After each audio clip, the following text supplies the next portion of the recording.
Are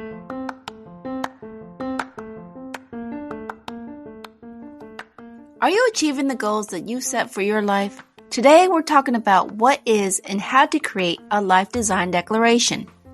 Dara says a life design declaration can help connect you to who you are, what you want to achieve, and how you spend your time.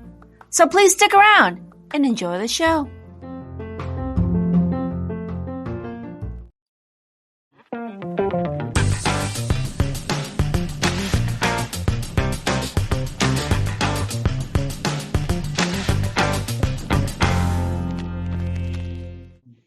Hello, friends, and welcome to another episode of Coffee with Tea. I'm your host, Tonia Tyler, and today we have a great guest on who's going to help us basically design our lifestyle. She's going to explain it better than I can, but Ms. Dara Fairman will help us create a life design declaration. So welcome, Ms. Dara, for being here. Welcome to the show. Thank you so much for having me. It is a true honor to be here today. Well, I always ask, how are you and your family dealing with the whole COVID-19? I know we're opening up, so, there's a lot of things going on. Well, we're all doing the best that we can, similar to yourself. So it's interesting. School just started back yesterday, and for the first 5 weeks, we're virtual. So we've introduced that into the mix. So virtual school is from 8 a.m. to 3 p.m. The four of us, I have a son who's 16, a daughter who's 13, and my husband and I, we're all still working from home, but we're all healthy. My parents are healthy. We actually get to see them Labor Day weekend. We're going to take a COVID test and then drive to Detroit so that we keep them safe. So with all things being considered, we're doing well. That's great. And like I said, it's a pleasure to talk to you. And I love the colors. I just have to say, you're so vibrant and bright. I love it, especially in this morning. Well, I'm saying on my teeth. So anyway. I have to put that out there sometimes because my brother watches and he says, Tonya, you never have your coffee. So I was like, this is for you, bro. This is for you. You have it. Ms. Dara, as we start to dive in, we're talking about creating a life design declaration. And first of all, I always have to ask, what is the definition of what you're talking about, a design declaration? What does that mean? Yes, okay. I'm going to talk to you and talk to all of us here about what exactly is a life design declaration. And then after I talk about that, if you want to talk about the importance of it, we can definitely do that. But we'll start with a quote. I love quotes, and I always do a lot of quotes. The first quote that we'll start with is from Abraham Lincoln, who was the 16th president of the United States, as most of us know. And he says, the best way to predict your future is to create it. And that is the overall purpose of a life design declaration. A life design declaration is your official statement of your plan for your specified manner of living. What it does is it answers the question as to what do you want out of your life? What do you want from your personal life? What do you want from your professional life? It is essentially 10 to 12 statements or phrases that touch on every aspect of your life that's important to you. Your work, your community efforts, your family, your friends, your health, your me time, anything that is important to you that dictates how you want to live your life is what it includes. That's what those 10 to 12 statements do. It essentially provides us with a life compass. It provides us with a life compass that guides you as you go about the exercise of creating your goals. It provides us with a life compass as we go about the exercise of creating our priorities. It provides us with a life compass as we go about figuring out when and how to say no. Well, I know that's a key thing because, like I said, I know a lot of us take on this whole, we say a lot of yes, yes, yes, but as we keep saying yes, yes, yes, are we missing? I mean, there's a balance. Like if you say yes to something, you're saying no to something else, right? So you are, yes. And yes, the answer is yes. so basically, not to continue to say yes. Design declaration is basically your and I'm not trying to put the words in your mouth, so I'm just trying to understand. Of course. How you govern what your priorities are. It helps you to govern your priorities. It helps you to have a better understanding of what is really important to you. So that way, when you say yes, when I say yes to my mommy calling me and saying, no, I need to see you. I know it's COVID, but I need you and your family to come from Cincinnati to Detroit, and we need to be together. I know that I need to figure out how to say yes to that, because relationships with my family are a part of my life design declaration, and it's important. So that means I need to make all the calls to figure out, how do we get the COVID test? How do we make sure that we stay home for the 5 or 6 days that it takes for us to go there? How do we make sure that we stop as infrequently as possible, wear the mask, don't touch people, all that type of stuff, because a part of my life design declaration is my relationship with my family. Right. So basically you're like learning to or refocusing your life to live it on purpose. To live your life on purpose, according to what's important to you, not according to what other people are telling you how you should live your life, but according to who you actually are. Right. And I know I don't know if we really dove into the importance of it. I think we're touching on the basis of it now, correct?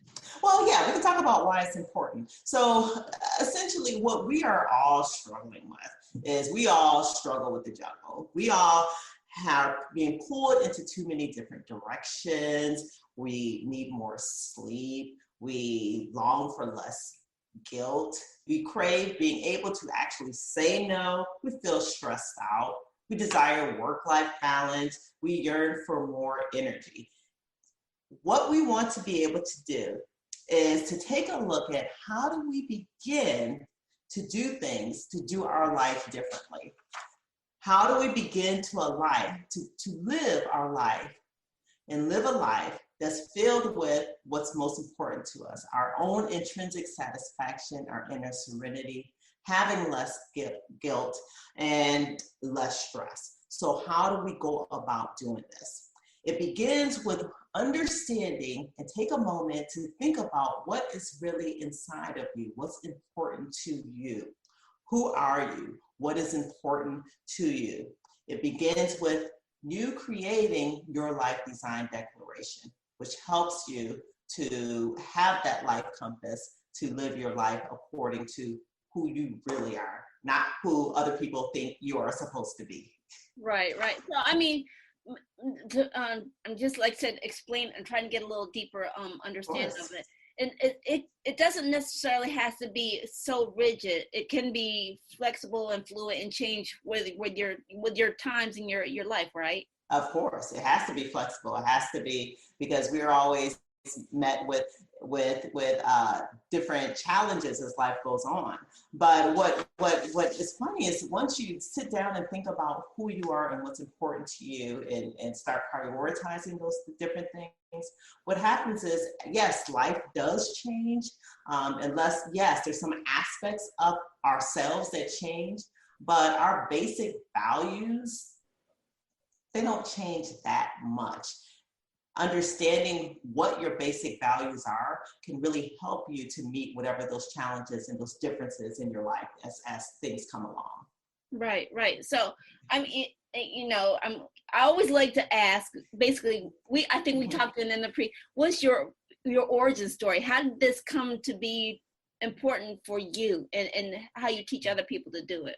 Right. So I can tell you my life stories. I think you and I talked about it before. So I graduated from Hampton University, top of my class. Yes, HBCU. I was ranked 9th in my class, 1st in my department, and I graduated and earned admittance directly into the University of Michigan's Ross School of Business. Only 4% of my class was accepted directly out of undergrad, and I was a part of that 4%. So as I matriculated and earned my bachelor's and earned my master's of business administration, I always kept in mind 3 different things. Who am I? What do I want to achieve? And what do I need to focus on to make sure that I achieve my goals? So my goals, my whole purpose for my education was to obtain Fortune 500 brand management experience. I saw myself as future success, and I remained focused on not only gaining the academic achievement, but also the leadership needed to make sure that that happened. So graduated from school, corporate experience included GlaxoSmithKline, Consumer Healthcare, Pepsi, and Sara Lee. And as I was employed by each of these different companies, I kept in mind, once again, what are my goals? Who am I as a person? And what do I need to remain focused on to achieve those goals while remaining true to myself?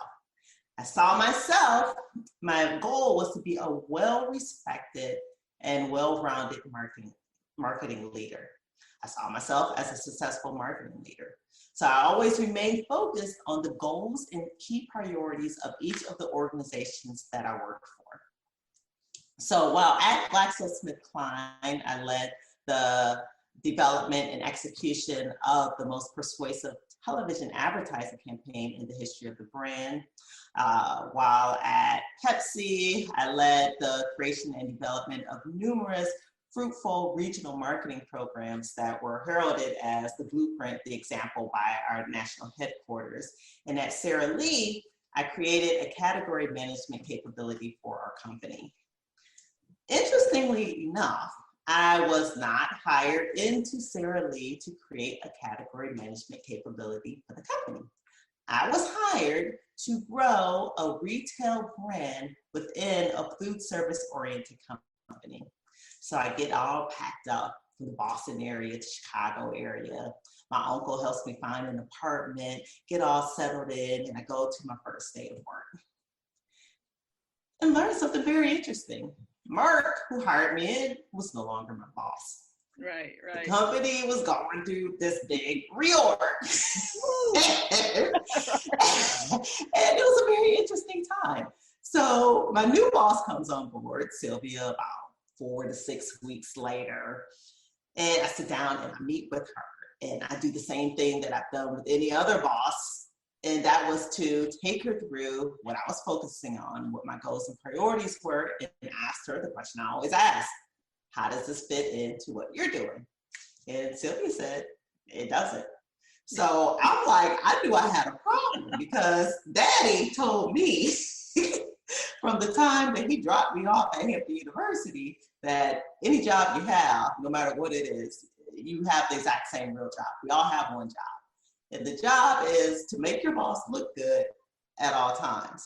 And so I'm like, wow, well, how am I going to make Sylvia look good if what I'm doing doesn't even matter to her? Right. So she and I, we sit down and we meet. A couple of months go by. We continue to have our weekly meetings. And I keep asking her that same question. She's like, keeps giving me the same answer. It has nothing to do with her priorities. So I finally worked up the nerve to ask the follow-up question. What does this mean for me?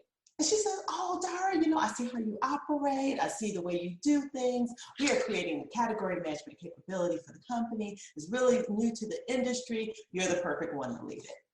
So I go down and I meet with Bert, who was the VP of Human Resources, and he closes the door because, there's some future details we need to work out. And so Bert's like, I've been watching you this whole time. I've never seen someone self-guide their career the way you did, because we were going through a reorg. And so I'm thinking to myself, wow, I can't believe that this is surprising, because all I'm doing is doing what Daddy said to do. Right. So I'm like, well, obviously everyone didn't talk to Daddy. So time marches on, and I meet my husband, Ruben. We'll move here, take a whole bunch of years off work, to hang out, spend time with Maxwell, who's now 16, and Haviland, who's now 13. During this time, I learned two key things. From Maxwell and Haviland, I learned the whole concept of flexibility. Because when I told them, oh, it's time for mommy to go back to work, their whole thought was, well, okay, as long as you pick us up every day at 2:30, don't forget our snacks. Right. Also, from Ruben, I learned this whole concept of passion and bringing passion into your job and what you do. He lives and works by a philosophy, and he has been with the same company since he began work after his master's in 1995. And the philosophy is based on a quote by Confucius. And the quote is, choose a job you love and you never have to work a day in your life. So passion. So I needed to say to myself, well, where am I going to take passion, true passion, and flexibility that I need at this time? And that's how I created Simple Better Solutions. And what I am now, which was your original question, is I'm a life coach, a speaker, and I create workshops. My whole purpose, my whole why, in terms of why I do what I do, is to transform, revitalize, and simplify your lives, helping you to connect who you are, what you want to achieve, and how you spend your time. Right. And so it leads us back into how you take some of the stuff, because we get so boggled with all this other stuff. You help us simplify it and basically ask us, what's our priority? What do you want to achieve? And how does it look for you? Yes. How do you connect that to how you spend your time? I love it. So you basically, you listen to what somebody has to say, and maybe, are you picking up things that is not really benefiting them? Or, I know you're actively listening, and you give them suggestions of, this is not working for you? Or? Well, I do it, but I do it through the process of, I have a curriculum, and the curriculum is My Time, My Way. It's a 10-step curriculum, and the first step of the process is to create the Life Design Declaration. So yes, we go through the process of answering what is working for you, what is not working for you, but it's not personalized where you're putting someone down for the choices that they're currently making. It's more or less, well, now let's look at new ways of looking at things. So we go through understanding what a life design declaration is, doing some case studies, which removes it from it being personal. And then after each session together, you go back and do some homework. So the first session is we talk about the life design declaration. You choose the case study that you want to work with. There are 3 different case studies that I have. And then you go back and do your homework, and then we connect again. Each part of our connection, you're building your own life action plan. So you're learning a new way of doing things, but it's not knocking you down from what you did before. It's more building you up with new information. Right. I know you said you love quotes, and this is the quote I love to say. It's like, what you know better, you do better, by Dr. Maya Angelou, right? Yes, yeah. I use that quote a lot. Yes, in fact, I used it in a workshop that I did yesterday. That's how I like to end a lot of my sessions with that quote. Right. Yes. Well, Ms. Dara, I always have a key question is, what's the one thing you want to leave the audience with? I want to leave the audience with the importance of, after you are done listening to this, really take some time to think about who you are. What is going to be your life design declaration? And what do you prioritize personally as well as professionally? Because you don't want to start with creating goals. If you create goals and they're not tethered to who you are as a person, to your life design declaration, it's easy for them to just kind of flow in the wind. So what I would say is what I would like to leave you with is, take some time after you're done listening to this, take out a sheet of paper, your device or whatever, I prefer paper, and just start jotting down some ideas as to, what do you want out of your personal life? What do you want out of your professional life? What do you want out of this life? Who are you? I love those.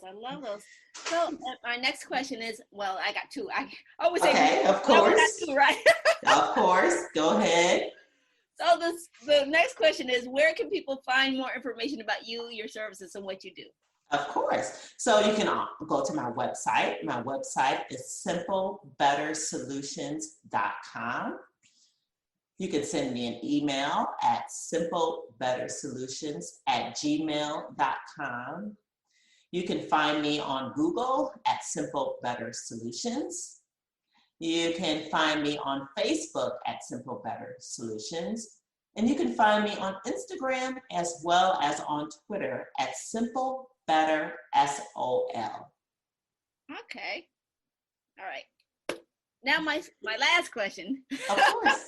My last question is, would you be willing to come back and maybe dive into this conversation a little bit more, once we get some feedback and maybe some questions from the audience of like maybe some concepts that they'd like to know more about? Would you be willing to come back in? Of course I would. I would be honored to come back. It would be my true honor, Tonia. I definitely appreciate you having me on today. And the fact that you would ask me to come back means a lot. And of course, the answer is yes. Well, thank you. Thank you. I also want to remind everybody, feedback is always welcome. Emails if you have any guests and show ideas. Links to all the information that Dara mentioned and all her links to where you can find her on the social media will be posted in the comments. And if you're getting some nuggets, because Dara dropped a lot of them, picking them up, hey, make sure you give us a thumbs up. That's how we know you enjoyed it. And if you're, and give us a comment, please give us a comment. And please, as Dara is sharing the insight and I get more people on there, your support would be really appreciated if you hit that like button down there, that subscribe button. And remember, take things in stride, go with the flow, and create your own path. And we'll see you back here on another episode of Coffee with Tea. All right, so for right now, have a great afternoon, and we'll talk to you later. Share with us, what was one of your takeaways from today's show? Post your answers in the comments.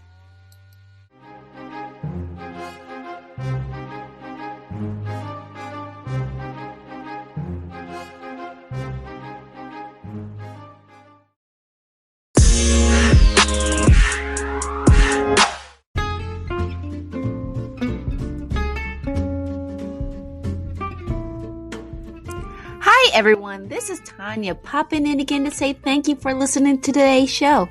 Coffee with Tea interviews are always free, and if you're enjoying the wisdom and insights that's being shared, please consider showing your support. By all means, buy me a coffee or become a supporter. Links are posted in the comments. And again, thank you for tuning in.